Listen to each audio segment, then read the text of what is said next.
Welcome to Dine Inspiration. Hit the like, share a comment, and subscribe to the channel to get new inspirations when I upload. In today's episode, I'm visiting 2 Korean French bakeries which have hundreds of locations in the US and even more around the world.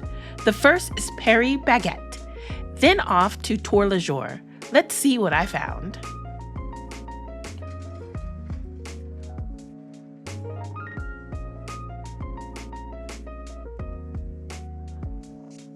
This is my first visit to Paris Baguette.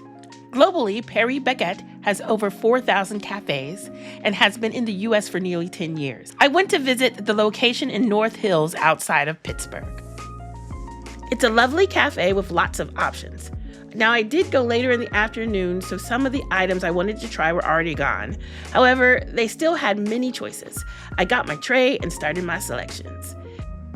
In the end, I got a cream donut, the sticky milk bread, a mochi donut, and a sweet potato sesame roll, along with some coffee to wash it down. The donut was superb. The cream was light and smooth and gently sweet, surrounded by an airy donut perfectly fried. The mochi donut was tasty, but in contrast to the cream donut, this one had a chewy texture. The only thing I didn't care for was the sweet potato sesame roll.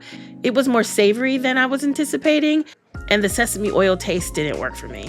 But the star of the show was the sticky milk bread. I took it home and had it for breakfast the next day, and it was beautiful. Just sweet enough without giving you a sugar rush, and the texture is so soft and light. This is now one of my new favorite things. I found that Paris Baguette had high quality items, and I'm so glad that there are cafes all around the country. It's a great place to stop in if you see one on your travels or if one opens up near you. For the best selection, try to go earlier rather than later.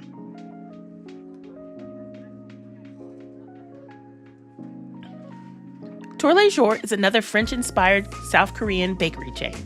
The one Jours bakery in the Pittsburgh area borders on East Liberty and Shadyside.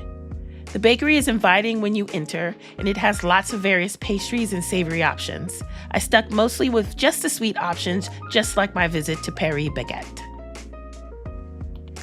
I got both the plain cream donut and the strawberry cream donut. The milk cornet or cornet, sugar donut twist, and finally my favorite, the milk bread.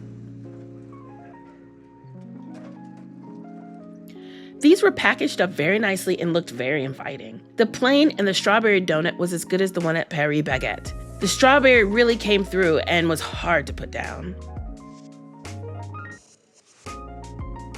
The milk cornet had the same delicious cream, but with a crispy outside and a soft buttery inside crust. The sugar donut was a good basic donut.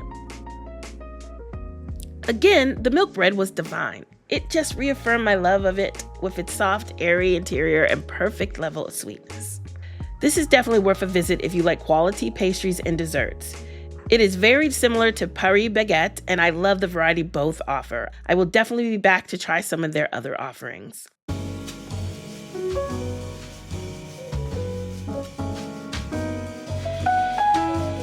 Feeling inspired by the milk bread, I decided to order some on Goldbelly.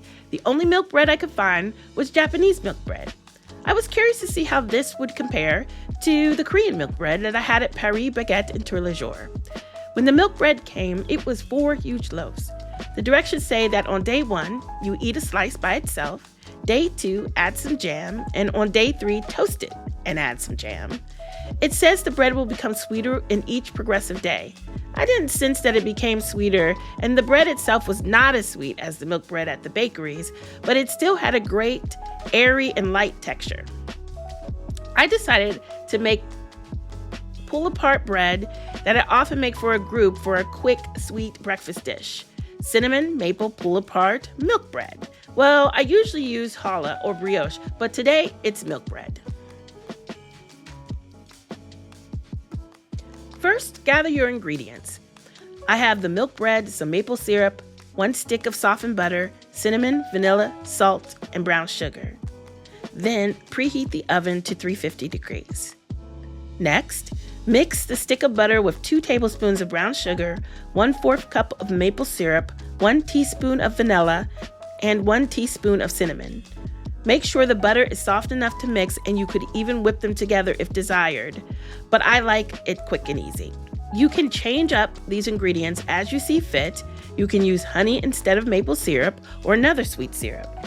You could also use cardamom, ginger, or 5-spice with or instead of cinnamon. White sugar instead of brown sugar. The recipe is totally flexible to your taste or what you have on hand. Once this is mixed well, set aside and cut your bread in one direction in about 1 to 1.5 inch cuts. Do not cut all the way through the bread. Stop about 1 inch from the bottom.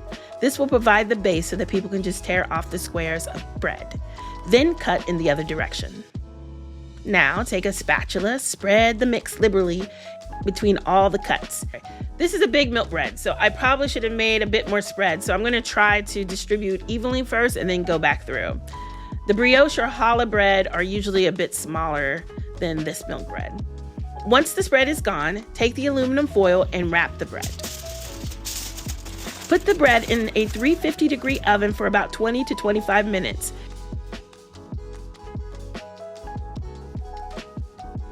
You may want to unwrap near the end if you want to get some toastiness on the top or outside of the bread. Let it cool down and serve. The bread is so soft and takes on the cinnamon maple mixture quite well. It's luscious and buttery on the inside and a bit toasty on top. Delicious.